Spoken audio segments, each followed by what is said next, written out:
नमस्कार, मैं मुस्कान कनौजिया और आप देख रहे हैं एसीसी न्यूज़ टुडे। स्वास्थ्य के क्षेत्र में 7 अप्रैल का दिन विश्व स्तर पर महत्वपूर्ण है। हर साल 7 अप्रैल यानी आज विश्व स्वास्थ्य दिवस मनाया जाता है। पिछले सालों में कोरोना महामारी ने विश्व स्तर पर अपना प्रकोप दिखाया। दुनिया के लगभग हर देश में संक्रमण का प्रसार हुआ।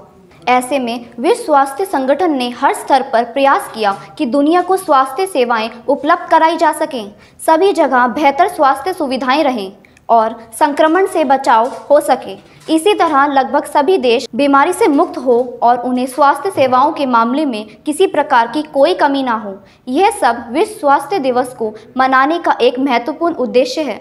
स्वास्थ्य के विषय में एक कहावत है कि पहला सुख निरोगी काया, यानी स्वास्थ्य शरीर का होना व्यक्ति का सबसे बड़ा सुख है। स्वास्थ्य शरीर ही स्वास्थ्य दिमाग को जन्म देता है और स्वास्थ्य दिमाग हमें दुनिया में प्रसिद्धि दिलाता है।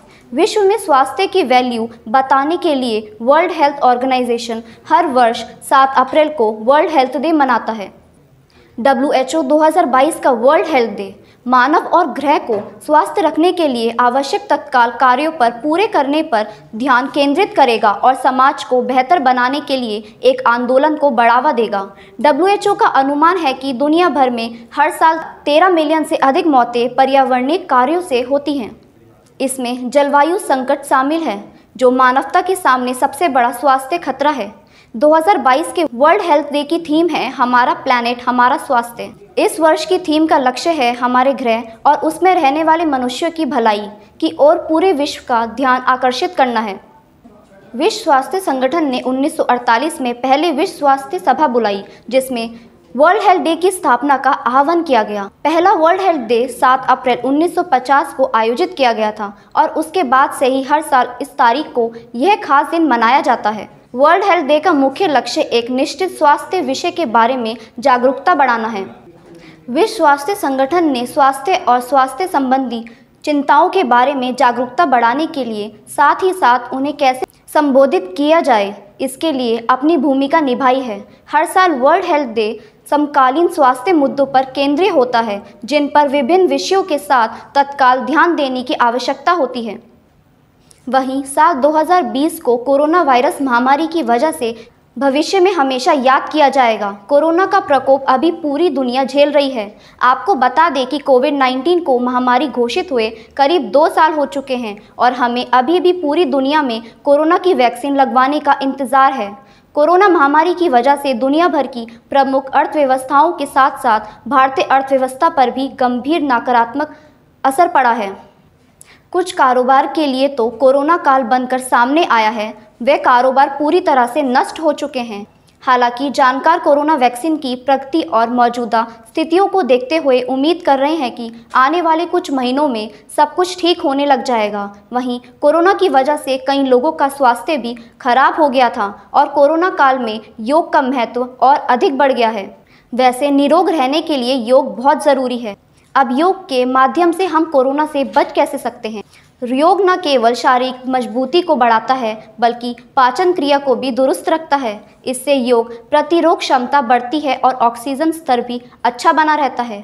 ऑक्सीजन का स्तर बढ़ाने के लिए अनुलोम विलोम बहुत उपयोगी है, इससे तनाव भी दूर होता है। उन्होंने बताया कि युवा पीढ़ी के लिए बहुत उपयोगी सिद्ध होगा। सुबह के समय सूर्य नमस्कार सेहत को और भी अच्छा बनाता है। गिलोय के काढ़े के अलावा गर्म पानी और दूध सेहत के लिए बहुत अच्छा रहता है। योग से मानसिक मजबूती मिलती है। भारत में सैकड़ों साल पहले आयुर्वेद चिकित्सा की शुरुआत हुई थी।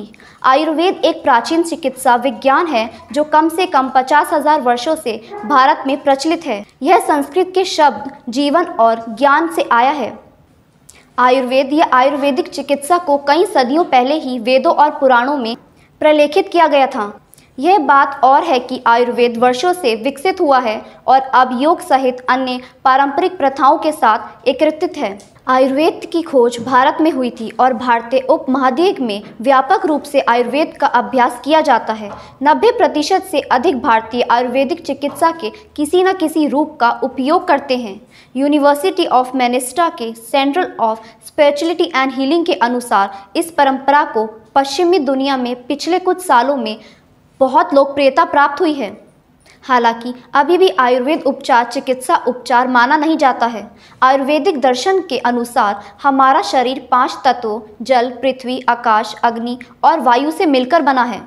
वात, पित्त और कफ इन 5 तत्वों के संयोजन और कण परिवर्तन हैं जो सभी निर्माण में मौजूद पैटर्न के रूप में प्रकट होते हैं। मनुष्य अपनी दिनचर्या करने के साथ जीवन व्यतीत कर सकता है, लेकिन हमें यह भी ध्यान रखना होगा कि हम जीवन, समाज, पर्यावरण या स्थान पर रहें, वह भी स्वच्छ होना चाहिए। आप स्वस्थ रहने के लिए इन अच्छी आदतों को अपनी दिनचर्या में अपना सकते हैं।